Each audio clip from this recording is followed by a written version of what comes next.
मित्रांनो, देशामध्ये एकपक्षीय हुकुमशाही अधिकृतपणे सुरू झालेली आहे आणि एकपक्षीय हुकुमशाहीचं केंद्रस्थान, एकपक्षीय हुकुमशाहीची प्रयोगशाळा ही आता महाराष्ट्र बनलेली आहे.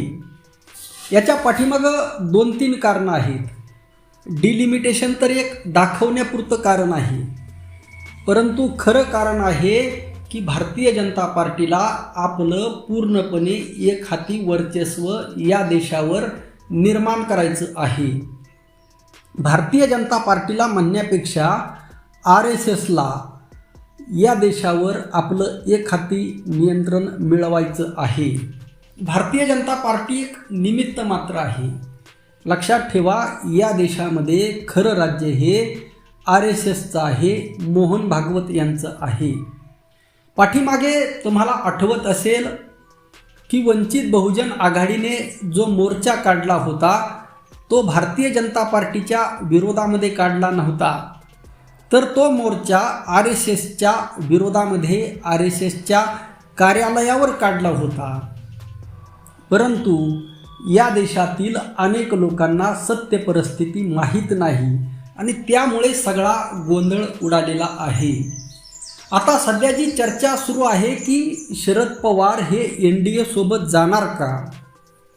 ऑलरेडी शरद पवार हे NDA सोबत आहेत, हेच अनेकांना माहीत नाही. केवळ माननीय प्रकाश आंबेडकर साहेब हे अनेक दिवसापासून सांगत होते. ते जर वगळता येथील मेनस्ट्रीम मीडियामध्ये सुद्धा ही चर्चा नव्हती. मेनस्ट्रीम मीडियामध्ये चर्चा काय होती की वंचित बहुजन आघाडी हा भारतीय जनता पार्टीचा B टीम आहे. परंतु खरी B टीम नव्हे तर A टीम कोण आहे? तर शरद पवार आणि बाकी इतर काँग्रेस असेल, इतर जे पक्ष आहेत ते खरे A टीम आहेत आणि हे वारंवार सिद्ध झालेलं आहे. आता पाठीमागच्या ज्या वेळेस लोकसभा निवडणुका झाल्या त्या निवडणुकीमध्ये स्वतः माननीय प्रकाश आंबेडकर साहेबांनी सांगितलं होतं की आम्ही एकत्र यायला तयार आहोत. अगदी माननीय प्रकाश आंबेडकर साहेब लोकसभेच्या 4 जागेपर्यंत सुद्धा मान्यता म्हणजे त्यांनी मान्यता दिली होती की आम्ही केवळ 4 जागेवर सुद्धा लढायला तयार आहोत. सुरुवातीला त्यांनी मागणी केली 12 जागेची, परंतु ॲडजस्टमेंट करत करत चर्चेच्या अंती ते 4 जागेपर्यंत सुद्धा मान्य व्हायला तयार झाले होते.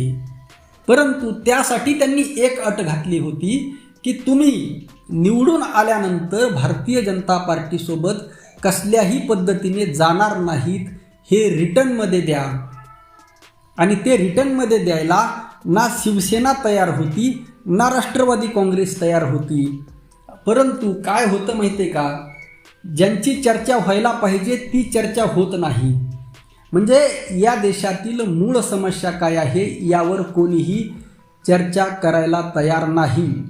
जे तुम्हाला प्रत्यक्षामध्ये पडद्यावर दिसत आहे त्याच्यावर चर्चा होत आहे, परंतु पडद्याच्या पाठीमागं काय आहे यावर कोणीही चर्चा करत नाही.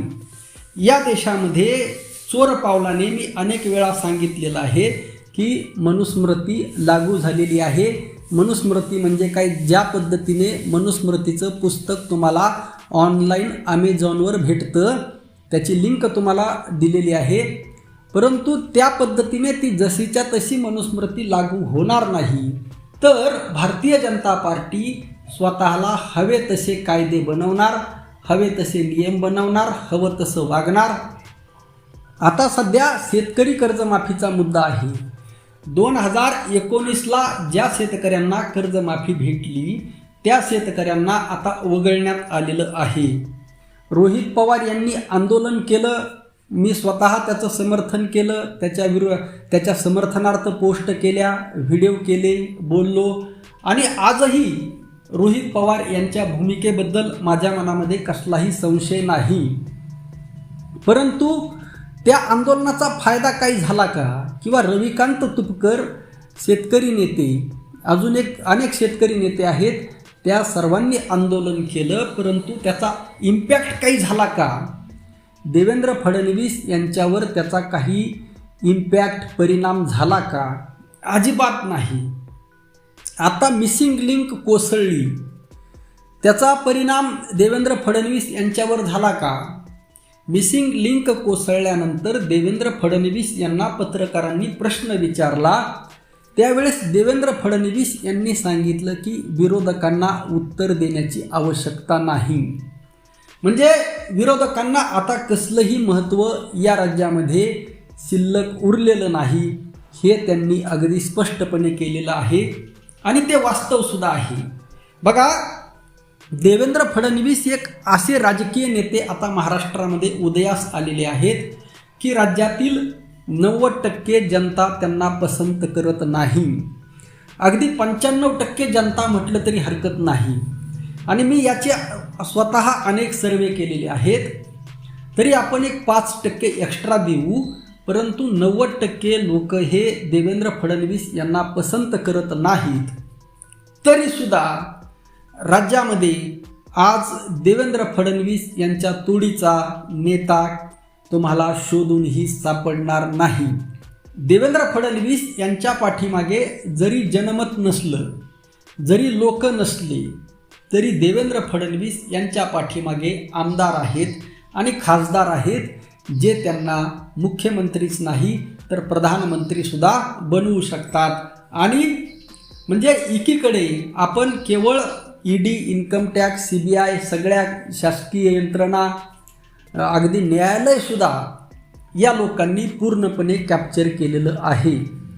ज्यावेळेस मनोज जरांगे पाटील मुंबईमध्ये उपोषणाला बसले होते, त्यावेळेस आपला स्वतःचा न्यायाधीश देवेंद्र फडणवीस यांनी तिथं बसवला होता आणि तो कशा पद्धतीने निर्णय देत होता आंदोलनाच्या बाबतीमध्ये, हे सुद्धा या महाराष्ट्राने पाहिलेलं आहे. म्हणजे न्यायालयसुद्धा RSS पासून किंवा भारतीय जनता पार्टीपासून वंचित राहिलेलं नाही. आणि मग या सर्व पार्श्वभूमीवर चर्चा ही काय होत आहे की शरद पवार NDA सोबत जाणार का? शरद पवार ऑलरेडी NDA सोबत आहेत. ऑलरेडी त्यांचा अजित पवार जे NDA सोबत गेले होते ते शरद पवार यांच्या मर्जीनेच गेले होते. आणि म्हणजे ऑलरेडी 70% त्यांचा पक्ष हा NDA मध्ये आहे. आणि आता शरद पवार हे वयोवृद्ध झालेले आहेत आणि अशा आयुष्याच्या अशा टप्प्यावर की त्यांनी आयुष्यामध्ये जे काही करायचं ते केलेलं आहे. परंतु अशा टप्प्यावर आता त्यांच्यापुढे प्रश्न उरतो वारशाचा किंवा त्यांच्या घरचा. आणि अशा वेळी सुप्रिया सुळे या काही पक्षाचं नेतृत्व करू शकत नाहीत. आणि मग अशा वेळी आता जयंत पाटील यांचं भवितव्य नेमकं काय? जयंत पाटील यांच्या बँकेचे प्रश्न आहेत किंवा त्यांचे ईडीचे प्रश्न आहेत आणि ऑलरेडी ते भारतीय जनता पार्टीसोबत जाण्यामध्ये उत्सुक आहेत आणि भारतीय जनता पार्टीसुद्धा त्यांना घेण्यासाठी उत्सुक आहे. म्हणजे जयंत पाटील यांच्यासारखा एक कद्दावर नेता जर भाजपसोबत जाणार असेल आणि आता सुप्रिया सुळे यांची कन्या त्यासुद्धा RSS संबंधित कुटुंबामध्ये गेलेले आहेत आणि आता एक प्रकारे अदानीसोबत जे त्यांचे ऑलरेडी संबंध आहेत. म्हणजे ऑलरेडी 90% राष्ट्रवादी काँग्रेस ही भारतीय जनता पार्टीसोबत ऑलरेडी आहेच. आता प्रश्न निर्माण राहिला रोहित पवार यांचा. आणि मग या अनुषंगाने काय होऊ शकतं बघा की आता जर अधिकृतपणे जर घोषणा झाली, एकतर स्वतंत्र गट म्हणून आता ते भारतीय जनता पार्टीसोबत जाऊ शकतात किंवा भारतीय जनता पार्टीमध्ये विलीन होऊ शकतात. परंतु यामध्ये शरद पवार स्वतः जाणार नाहीत. जयंत पाटील जातील, सुप्रिया सुळे जातील, त्यांचे आमदार खासदार जातील. परंतु शरद पवार स्वतः रिटायरमेंटची घोषणा करतील आणि रोहित पवार स्वतंत्र राजकारण चाचपडून पाहतील किंवा काँग्रेससोबत जाऊन आपलं राजकारण पुढं करतील. कारण रोहित पवार यांना आयुष्याचा एक टप्पा गाठायचा आहे. कारण जर त्यांना उद्या चालून जर राज्याचं नेतृत्व करायचं असेल तर ती संधी रोहित पवार यांना भारतीय जनता पार्टी कदापिही देणार नाही. उद्या रोहित पवार भारतीय जनता पार्टीमध्ये जर गेले तर जास्तीत जास्त कॅबिनेट मंत्रिपदापर्यंत जातील. मग त्यामध्ये त्यांना एखादं महत्त्वाचं खातं भेटेल. परंतु महाराष्ट्राचे चीफ मिनिस्टर किंवा महाराष्ट्राचं नेतृत्व ते करू शकणार नाहीत. आता जर रोहित पवार यांनी स्वतंत्र राष्ट्रवादी काँग्रेस पक्ष जर स्थापन केला तर त्याला यश येईल का? हा एक फार मोठा प्रश्न आहे. हा प्रश्न याच्यासाठी महत्त्वाचा आहे कारण भारतीय जनता पार्टीने आता सगळ्यांनाच एका अजगराप्रमाणे गिळंकृत केलेलं आहे आणि विरोधी पक्ष राजकारण आता एवढं सोपं राहिलेलं नाही. राजकारण करण्यासाठी तुमच्याकडे प्रचंड पैसा असावा लागतो. ही सगळ्यात पहिली अट आहे.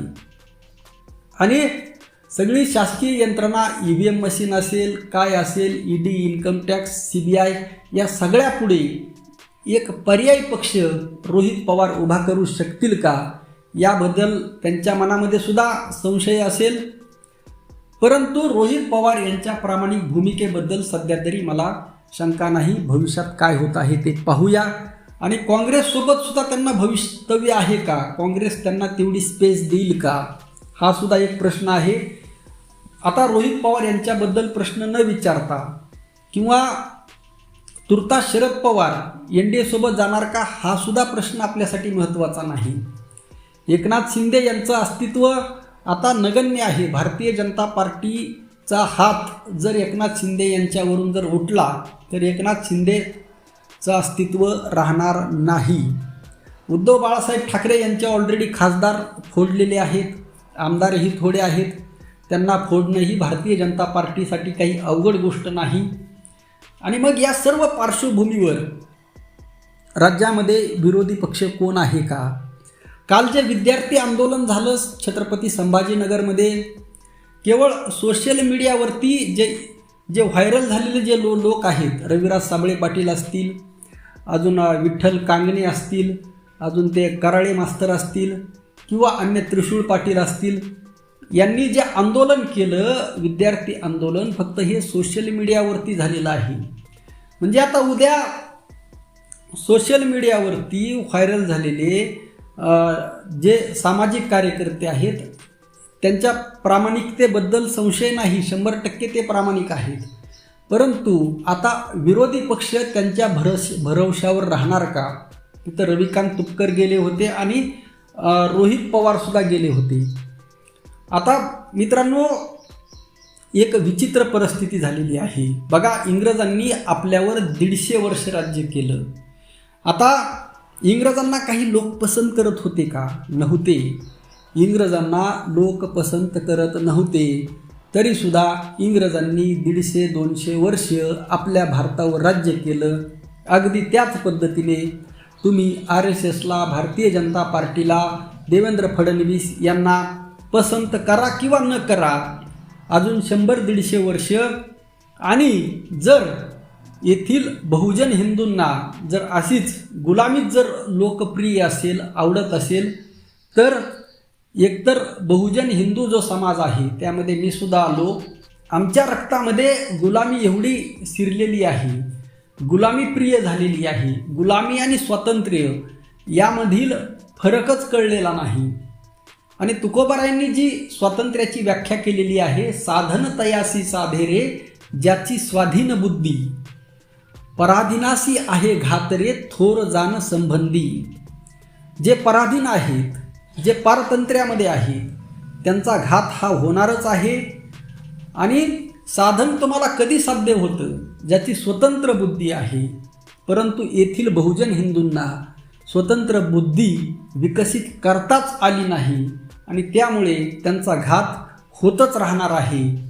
तुकोबारायांनी सावध केलं तरीसुद्धा हा हिंदू समाज सावध झाला नाही. ज्यांना या गोष्टी कळतात, त्यामध्ये मान्य प्रकाश आंबेडकर साहेब असतील, त्यांच्या पाठीमागे लोक जायला तयार नाहीत. आणि या पार्श्वभूमीवर खरं तर वंचितचा सुद्धा निर्णय चुकला का? मान्य प्रकाश आंबेडकर साहेबांना सुद्धा अनेक वेळा ऑफर आल्या. खरं तर आता एकंदर राजकीय परिस्थिती पाहता त्यांनी सुद्धा जायला हवं होतं का? आता याबद्दल मी काही मत व्यक्त करू शकत नाही. अगदी राष्ट्रपती पदाची ऑफरसुद्धा माननीय प्रकाश आंबेडकर साहेबांना आली होती आणि हे स्वतः त्यांनी सांगितलेलं आहे. मित्रांनो, एकंदर अशी परिस्थिती आहे. यामध्ये विश्लेषण करण्यात काही अर्थ नाही. फक्त वस्तुस्थिती काय आहे की तुम्ही आता सगळेजण गुलाम आहात माझ्यासकट. किमान एवढं जरी तुम्ही ॲक्सेप्ट केलं किंवा लोकांना सांगा आता तुम्ही गुलाम झालेले आहात. आता या देशामध्ये संविधान वगैरे कायदा या गोष्टी फक्त नावाला आहेत किंवा RSS भारतीय जनता पार्टी ठरवेल त्या पद्धतीने या गोष्टी चालतील. याच्या पलीकडे काही नाही. एवढं तरी लोकांना सांगा की तुम्ही गुलाम आहात आणि यामधून निघण्याचा मार्ग सध्या तरी कोणीही सांगायला तयार नाही. आपलं मत नक्की कळवा. रामकृष्ण हरी. जय जगद्गुरू. जय शिवराय. जय भीम.